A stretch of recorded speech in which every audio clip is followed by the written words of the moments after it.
आदिम साथियों, आज का ये प्रोग्राम अपनी नौयत का इंशाअल्लाह तारीखी प्रोग्राम होगा, इसलिए कि इसका ताल्लुक जिस कौमी और ऐतिहासिक दिन से है वो आजाद हिंदुस्तान की तारीख में बड़ी अहमियत का हामिल है। आपको मालूम होगा कि अब से कुछ 77 साल पहले आज ही के दिन यानी 15 अगस्त सन 1947 को ये मुल्क अंग्रेजों के नापाक पंजे से आजाद हुआ था। तकरीबन 200 सालों तक गैरों की गुलामी झेलने के बाद सन 47 में अगस्त की 15वीं तारीख को तमाम बाशिंदगाने वतन ने एक आजाद फिजा में सांस लेने का हक हासिल किया था।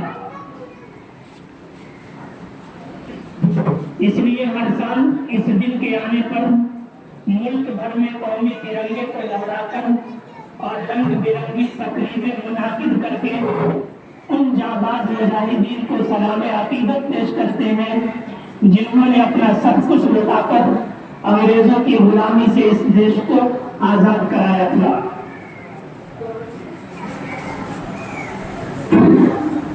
मेरे भाइयों,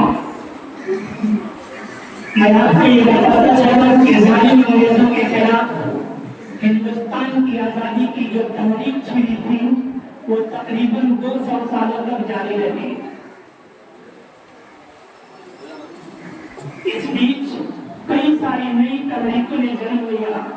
एक तहरीक खत्म होती फौरन दूसरी शुरू हो जाती थी और ये सिलसिला ऐसे ही चलता रहा, यहाँ तक के 15 अगस्त सन 1947 को ये मुल्क आजादी की नेमत से सरफराज हो गया। मेरे दोस्तों, आज जो हम सब लोग ये नेमत हमें बड़ी आसानी से नहीं मिल गई, बल्कि इस नेमत को हासिल करने के लिए हमारे पुरखों ने बड़ी कुर्बानियां दी है।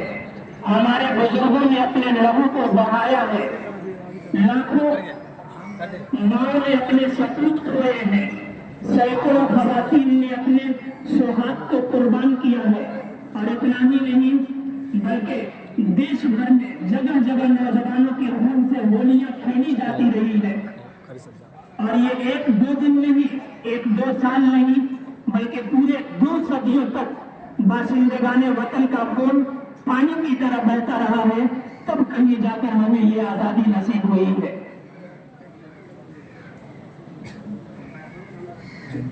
ये आपको मालूम होना चाहिए कि सन 1757 ईस्वी का दौर था। नवाब सिराजुद्दौला ने अंग्रेजों के खिलाफ अपने लहू से जिस आजादी की चिंगारी सुलगाई थी उसे बाद में चलकर शेरे मैसूर टीपू सुल्तान ने मरते दम तक आजादी का वो जुनून अपने सर पर लिए रहता रहा। दोस्तों, पता है ये टीपू सुल्तान कौन था? भारत की तहरीक आजादी का ये वो बागैरत मर्द मुजाहिद था जिसकी बहादुरी के चर्चा से अंग्रेज के पांव उठा जाया करते थे। इस शख्स ने खून में नहाना तो पसंद किया मगर अंग्रेजों की गुलामी कबूल नहीं की। सन 1799 ईस्वी में जब ये बहादुर जर्नैल सुरंगापट्टनम की सरजमीन पर अंग्रेजों से मुकाबला करता हुआ शहीद हो गया तो खुशी के मारे उस वक्त के अंग्रेजी फौज के चीफ ने ये ऐलान किया उसकी लाश पर खड़े होकर के कि हमारे रास्ते में जो सबसे बड़ी रुकावट थी, हमारे लिए जो सबसे मुश्किल मरहला था, आज हमने उसे खत्म कर दिया है। गोया वो जुबाने जान से ये कह रहा था कि हिंदुस्तानियों, हमने सिर्फ एक सुल्तान को नहीं तुम्हारे भारत के गुरूर को छीना है। ये दौर था 1799 ईस्वी का। जरा सोचिए किस कदर नाजुक हालात रहे होंगे उस वक्त। टीपू सुल्तान के बाद जिन्होंने आजादी के इस लम्हे को, इस मरहले को, बल्कि इस जज्बे को, उसके बाद सैयद अहमद शहीद, शाह इस्माइल शहीद और उससे कुछ पहले शाह अब्दुल अजीज मुहद्दिस दहलवी ने अपने सीने से लगाया और लेकर आगे बढ़े। फिर कुछ बाद में चलकर मौलाना हुसैन अहमद मदनी और उनके उस्ताद मौलाना महमूदुल हसन देवबंदी, जिनको शेखुल हिंद कहा जाता है, ये वही शेखुल हिंद है जिन्होंने अंग्रेजों के खिलाफ एक ऐसी आलमी तारीख चलाई थी कि अकेले इंसानी आज भी हैरान है कि एक शख्स सिर्फ अपने मुल्क को आजाद कराने के लिए, अपनी जान की बख्शिश के लिए आलमी सतह पर इतने बड़े पैमाने की तहरीक कैसे चला सकता है, वो भी सिर्फ एक कपड़े के रुमाल के जरिए। उस तहरीक को रेशमी रुमाल का नाम दिया गया। उस तहरीक ने उस वक्त अंग्रेजों की नींद उड़ा दी थी, जिसकी वजह से उन्हें सालों सलाखों के पीछे रहना पड़ा। खैर, हमारे इन बुजुर्गों की क़यादत में कुछ आगे चलकर लाखों लोगों ने अपनी जानों का नजराना दिया, गोलियां खाई, फांसी के खून बहाए गए, और फिर इतनी सारी कुर्बानियों के बाद इन बुजुर्गों ने जाते जाते ये मुल्क हमारे हवाले किया।